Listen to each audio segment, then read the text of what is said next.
Hello, and welcome to Joline Knits A Lot. This is my show about knitting and crafting and all the things I get up to all of the time. How are you? How are things?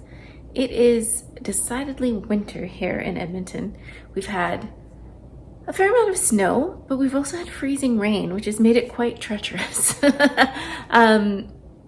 Yes, dog walking has been a little dicey. We have to be very careful walking the young pup, just because it's so crazy icy out.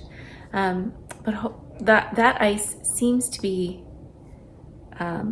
slowly either melting or being taken care of by people chipping it away from their sidewalks or using de-icers and stuff. So while it has been a little dangerous lately, it's definitely winter and cooler weather is coming, which means we have plans to do a bit of skiing and some skating, I think, this winter.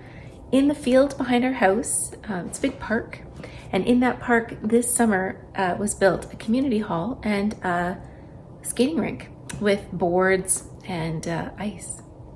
So I'm looking forward to maybe getting out there and doing some skating, just like literally in my own backyard. I'll let you know how that goes, and hopefully I'll share a bit of that with you if and when it happens. It's December 10th today as I'm recording this, and so we're definitely in Christmas preparation mode. We have our Christmas tree up. We have started to do some Christmas baking, which I'll show you some pictures of at the end of this video. We have had some very formal holiday pictures taken of our puppy. Or it's been a long time since we had Santa pictures taken of our children, who are 16 and 13. So not really interested in sitting on Santa's knee anymore. But this is Blue's first Christmas, and so we've taken some holiday pictures, and I'll share some of those at the end as well. But today I'm just going to sit here cozy by the fire and share with you what I have been working on. I have a couple of finished objects. This is going to be a very sock heavy episode, I'm just realizing. I hope that's okay with you. But I do have, so I have some knitting, whatever, the things I've been knitting to share with you. And I also have a couple of books that I'd like to share with you. These books are not at all knitting related that I know of. But one I'm currently reading and one is next up for me. So I wanted to share with you some books that I'm excited about. So the last time we talked, I think I was in the midst of doing a knit along challenge. That challenge was with Andrea Mowry, her Curio sock pattern, which came out in November. And this pattern is for 2 different colored sock yarns. She wrote it so that she could use her hand spun sock yarn. I don't spin because I don't have time. I'll be honest, I'm interested, but I don't have time to spin and to knit all the things. So I've put off learning how to spin until somehow I learn to knit or spin in my sleep. Anyway, the Curio sock pattern, the challenge was to knit a pair of socks over a long weekend. So we cast on Wednesday afternoon and they needed to be done by Monday morning. I was successful in that challenge, I'm happy to say, and these are my Curio socks. My socks were knit with Mondim. This is a yarn by Rostazaria, Rosa Parmar. It is from Portugal. And this is some 100% wool sock yarn. There is no nylon in this yarn at all, but it is very hard wearing. I have made my daughter a pair of just plain socks in this yarn, and she is quite hard wearing on her socks, and they are doing just fine. So I finished these socks in the weekend, and I'm really delighted with them. They feature they're toe up, which again is not my normal way of knitting. However, I have knit a couple of toe up patterns recently, and I feel like I'm getting more confident in that technique. So I'm definitely getting better at using a Turkish cast on. I really like it. It's super quick and easy. The increases to the toe, and then in this case, an afterthought heel, where you knit in some waste yarn and then pick it out later and knit the heel. The heel is essentially the exact same as a toe. You just pick up, so here's my toe. It starts with a few stitches and then increases to the size of the circumference of the foot. And then the heel is picked up along a couple of edges of the sock, over half of the stitches of the sock. And then knit in the same way. So it's knit from the circumference of the foot and decreased down to the heel. These socks fit me, and they're definitely for me. And I'm really quite happy with them. I'm looking forward to wearing them. I haven't worn them yet because I wanted to keep them nice and pretty for you and free of dog hair. Because that's a thing in my life now. So that is one of my finished objects, the Curio socks, knit in Mondim sock yarn, which is it is a rustic sock yarn. It is kind of, I wouldn't call it scratchy, but it's not like soft by any stretch of the imagination, but it makes for some very warm and hard wearing socks. So that is one finished object that I have off the needles. The other finished object I have off the needles were a pair of socks I cranked on my 3D printed circular sock machine. These, I used my 76 stitch cylinder, so there's 76 stitches on these socks. So I started out with a tube. It is Knit Picks Felice yarn in a forgotten colorway. I have no idea what colorway this is. And then, so I had these nice tubes, and what I did was I picked up one end and I knit the toe. So that's what you see here. I knit the toe using Sheepy's Metropolis in the Warsaw colorway, my perfect gray. And then at the opposite end of the sock, I stuck a provisional needle in here at the top of this light blue section. And then I snipped the yarn up here and I pulled it back, wound it into a little ball, and then knit some ribbing. So I just did a 2x2 rib, and I did a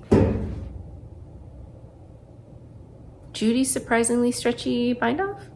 Is it Judy? Does Judy do all the bind offs and cast ons? Is she magic? Anyway, I did the somebody has a surprisingly stretchy bind off, and I used it. And then I went in and picked up, so when I do an afterthought heel, I think I've talked about this in the past. So I take my tube and I stick a needle in a row of stitches here. And then I leave one row of knitting, and then I stick a needle in the row above that. So I have a needle in a row of knitting, and then I have a plain row of knitting, and then I put another needle in the row above that. And then what I do is I snip a stitch in that plain row of knitting in between the needles, and I pull it back to the ends. I like doing my afterthought heels this way for a couple of reasons. I can just knit and I don't have to worry about sticking in some waste yarn. But also, once I've pulled back that yarn, I have a tail on either end to weave in any holes that may happen when you create your heel. And then again, this heel is exactly the same as the toe. Just knit in a different spot. And that does sound weird, but they do fit really well. Afterthought heel socks work for a lot of people. I knit them for myself, but I do find for me, because I have a relatively high instep, that means, do you want to see my foot? Oh, I'm not sure I'm bendy enough today to show you my foot. Let's try anyway. Okay, let's see if that yoga's been paying off. Okay, here's a foot. This part of your foot is the instep. This is the most awkward podcasting I've ever done. This part of your foot is an instep, and if it's quite high here, then you may find that an afterthought heel sock is not good for you. So for me, I find the socks that fit me best are heel flapping gusset, because I can make that heel flap as long as I need, and I can extend it a little bit to get more room in the instep. One way to make an afterthought heel like this one a bit roomier, if you do have a high instep, is to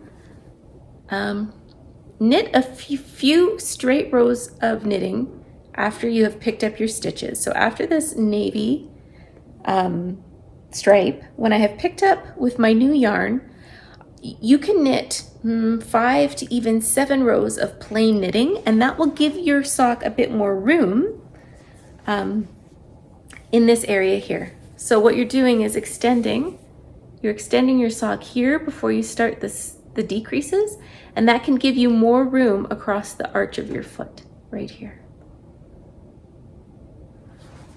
So these socks, which were, as I said, cranked a while ago and just sitting around waiting to be made into socks, are from my dad for Christmas. And that is all the finished objects I have for you today. However, I have been working on some other knitting, maybe to no one's surprise. I have 2 pairs of Advent socks on the go. I started knitting Advent socks 2 years ago, and I have knit the Cozy Knitters Advent calendar socks. This is my 3rd year in a row, and I really love these socks. I am going to give you a little caveat though. I mean, the other 2 pairs of socks I wear all year round, so I don't really necessarily consider them just Christmas socks. But the way that I knit my Advent socks is to knit 1 sock at a time, and I knit 2 stripes a day. That way I'm only knitting on 1 sock at a time. I don't have a bunch of needles and balls to juggle. So I have knit most of the first sock because today is December 10th. So I've knit 20 stitches because I was industrious and did my stripes already this morning. So if you want to see my Cozy Knitter sock for this year, I'm going to show it now. But if you don't want to see it, look away and I will tell you when you can look back. Okay? So this is this year's Advent calendar sock. She uses quite bold colors. I like that there's some that are more soft. I'll try not to spoil it for you if you're not looking. So that is the first 20 stripes. I chose a glittery skein for the heels. Ooh, heel, cuffs, and there we go. Heels, cuffs, and toes. This skein is called Northern Lights. You can look back. I haven't been knitting a lot of self-striping socks lately, mostly because I have a ton already, and I've just been knitting other things. But this has been really enjoyable to take some time every day to knit a couple stripes. By the time I get to the 12th, I will stop. Oh, I'll be done with this sock, and I will knit the toe and the heel. And try and be ready to knit the cuff so that I can get started on the second sock on the 13th. That might be challenging, but I'm going to do my best. You know how it is. We all have knitting plans that sometimes get derailed, but that's my plan for this sock. My second holiday sock for this season is a 31 stripe sock yarn dyed by the Wool Baron, who is a dyer out of Calgary, Alberta. It's about 3 hours south of where I live, and she's often at local yarny events, either in Edmonton, or I've seen her in Lacombe at the Prairie Fiber Festival in the fall. Anyway, 31 stripes. This sock yarn is called Oh What a Night, and again I've been doing 2 stripes a day to try and get through this sock by the middle of the month. I have a co-podcaster just wandering around, so if you hear some tiny feet, that's Blue doing the behind the scenes magic of the podcast. For this sock I'm using Sheepy's Metropolis in the Warsaw colorway, and I will show you the 20 stripes I have done already. Every time I pick up this sock, I do sing to myself, "Oh, what a night." I'm just really enjoying this one. The stripes are a little bit shorter, so the sock won't be ridiculously long. I got the 50-gram option, which has 2 repeats of the 31 stripe colorway. So I will get exactly 2 socks out of this ball of yarn. As you can see, there's my stripes left to go.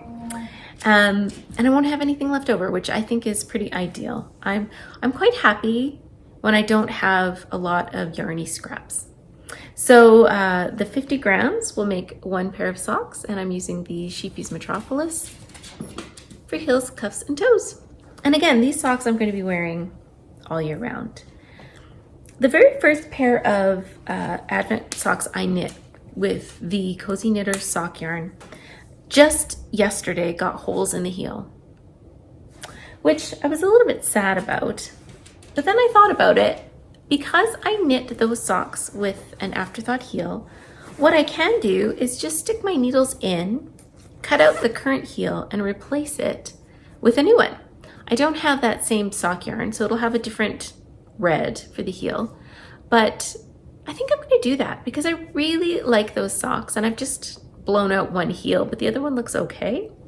So if you are interested in seeing that process of cutting out an old afterthought heel and replacing it with another one, let me know. It's something I think I'm going to try and tackle in the new year because I have some more gift knitting crafting stuff that needs to get off my needles before then.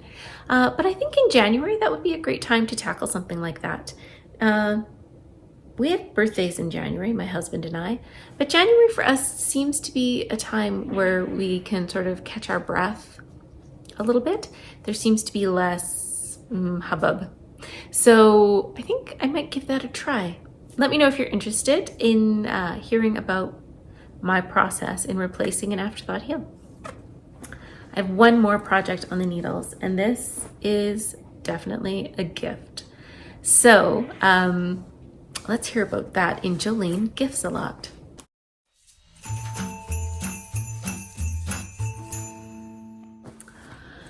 On my last episode, you may have heard me talking about my very ambitious plans to knit my husband a sweater for Christmas. I'm still thinking that's quite an ambitious feat. However, let me show you my process and my progress. I am knitting the Hide and Peak sweater. This is a design by Maxime Cyr, who is part of Les Garçons. They are a beautiful couple living in Montreal. One of them is, actually I think they both are knitwear designers, and they also are, one of them is an illustrator, one of them is a yarn dyer, and so you may have seen their products online. Their pins for sure. They have great patterns. I knit my husband one of their patterns, the So Basic sweater, last year, the year before. And he pulled it out the other day and was wearing it, and I was so happy because I was like, okay, yes, it fits him. Everything's fine with that sweater. He likes it. And so I'm knitting another of their sweaters for him. The Hide and Peak sweater is a circular yoke sweater. It's got color work for sure. I chose to use the Farmer's Daughter fibers. Farmer's Daughter is dyed by a beautiful Indigenous woman in Great Falls, Montana. This dyer, Candace, is very active in her community in raising funds and awareness of regarding Indigenous women, particularly the violence against Indigenous women, the discrimination that they face. And so I'm really happy to support her as a dyer, both because of her causes and because of her beautiful, beautiful yarn. I have knit with her yarn quite a bit in the past. This is my first time using her Recollect base. Recollect is sport base. It is Rambouillet, which is like the French version of merino. It's really, really got a really nice body to it. It's soft yarn. I think it'll wear nicely. It'll be interesting to see if it pills, but I guess time will tell. Anyway, this is my progress on my Hide and Peak sweater. Here's the yoke. Oh, it's showing up really nicely on the camera, which I'm glad to see. I've knit down into the body. I'm using helical knitting so that, because these are hand dyed, I don't want to get funny flashing. And if you alternate skeins using a helical knitting approach, then you can even out that color distribution a little bit. So I've knit this much of the body, And I was starting to get a little nervous that I didn't have enough yarn for the sweater, even though I got the recommended amount. So I've switched to knitting the sleeves. I'm gonna knit the sleeves now. So I've started on this one.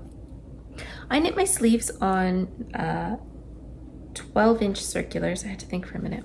12-inch circulars. I do this for most of my sweaters. I just find I'm faster on a tiny circumference. And I'm just gonna knit this sleeve and the next one, and then the body will just be whatever yarn I have left, knit on forever. I'm really enjoying this knit. The yoke pattern was really lovely. I enjoyed it. There are some longer floats. So you can see in these areas where you see the solid color triangles, here, here, here, here. There's some really long floats in the back of that section of the color that isn't being used. And so I was careful to catch my floats in the color work and not have them overlap. When your color floats overlap where you're catching them, you can see them from the right side of the knitting. So I was trying to be careful to avoid that as much as possible. And now that I'm just on a solid color knitting, I find that it's going much faster. So that's really nice. I have 2 weeks to Christmas Eve, and I have about 4.5 balls of yarn I need to knit up. Each ball is about 187 yards. So every couple days I think to myself, okay, how many balls of yarn do I need to knit? Or how many days do I have to knit a ball of yarn so I can be done by Christmas? I would like to knit up a ball of yarn in 3 days. I don't know if that's happening. I don't know. I'm just doing my best and knitting on this whenever I can. Like I said, now that I'm on the plain knitting, I think it will go faster, at least feel like it will go faster. And this sweater has been joining me everywhere I go because it's my new best friend. And I'm knitting it as much as I can because I really would like to have this done by Christmas. The colors I'm using in the Recollect yarn are Paul Newman, which is this deep charcoaly color. Then Natural, which is kind of a light gray. This bluey greeny gray color is called Ranch Romance, which I guess is sort of appropriate because we've been watching Yellowstone lately. So this is like yarn from Montana with like cowboy-y, ranchy kind of names. It's really, I'm feeling it. And then finally, the last color that I have, this deeper gray, is called Chinook Winds. And for those of you who don't know, a Chinook is a warm wind coming down from the mountains. Often we get them in the late winter, early spring. So Chinook is an indigenous name for a warm wind coming off the mountains. Wish me luck. I really would like to have this done by Christmas, and I have hope. I think I can do it. I've already knit this much in 10 days because I cast on December 1st. So I feel like there is hope. I just need to sit and knit. If I'm sitting, I'm knitting. And that is all of the gift knitting I have on my needles right now. And believe me, that is enough. So how are your gift knitting going, or your gift crafting? Are you making lots of things for Christmas? Are you gifting yarny things or other things?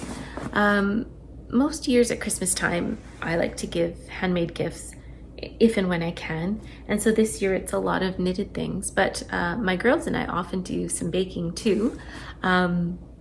And we like to share baking with the people that we love. And if people are coming to our house, we like to have baking that we can share. So this year we've already made butter tart squares.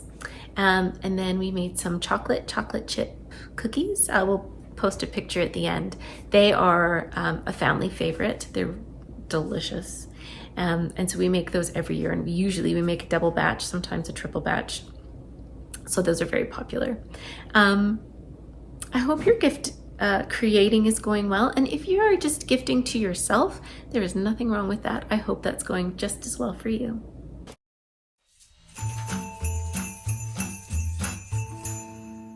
So this time of year, I'm often really busy taking my kids to different activities, preparing for Christmas, getting shopping done, gift knitting done, etc. And I am this year too, don't get me wrong, but this year I'm really enjoying picking up books again and spending some time reading if I can. Now, I have sort of gotten to the point in my knitting where I don't need to look at what I'm doing if it's just stockinette. So I can knit and read at the same time. And I don't do it as much as I probably should. I like to listen to audiobooks when I'm knitting as well, but I am working through some physical books and knitting at the same time as well. So I'd like to share 2 books with you. One is the one I'm currently reading and really enjoying, and the next is the next one that I'm excited about. Both of these books are from my local library, who I like to support quite a bit. The Edmonton Public Library is a pretty great resource for those of us living here. They have a lot of online resources. I can read magazines digitally. I can get audiobooks digitally.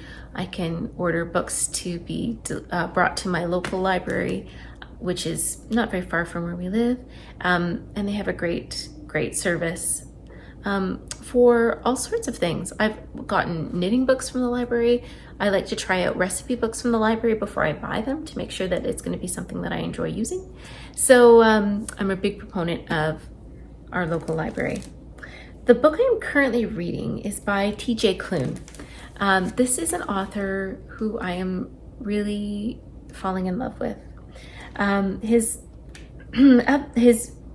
book previous to this one is called The House on the Cerulean Sea, which is, I don't know how to describe it. It gave me such a sense of calm and peace and sort of inner joy. It's a book about finding your family and finding out who you are through who you love. So if you are interested in a beautiful book about finding yourself through family, through your chosen family, I would highly recommend The House on the Cerulean Sea. Under the Whispering Door, oh, it's very shiny. Can I get it so that there, maybe that might be as good as we get, is TJ Klune's most recent book. And it's a really interesting book also about love and loss. This book is about, deals with grief and moving through your life, living your life, no matter where you are in that life, no matter what's happening around you. It deals with a lot of themes of loss and grief, but it still gives me that same peaceful inner joy, and I'm really, really enjoying it. So The House Under the Whispering Door is TJ Klune's most recent book, and I'm really enjoying it. Next up for me is going to be this book, also from the Edmonton Public Library. It's called The Apollo Murders, and this book is written by Canada's favorite astronaut, Chris Hadfield. If you're not familiar, and you may not be, Chris Hadfield is a Canadian astronaut who spent quite a bit of time in the International Space Station. I think at one point he was the highest ranking officer on the International Space Station. He spent a lot of time communicating with students on Earth while he was in space, teaching and doing a lot of interaction. And he's very famous for having a video of him singing and playing his guitar. He's singing David Bowie's Space Odyssey? Spaceman? I'm gonna put here the name of the song that he sings, but he's just a great, really interesting guy. Anyway, back on Earth, he has apparently spent his time since manning the International Space Station writing a novel about murders in space. of course, I'm super excited to read his book. He's such an interesting person. I've heard him speak multiple times. He's very, very well-spoken and interesting, and I'm really looking forward to diving into this book because I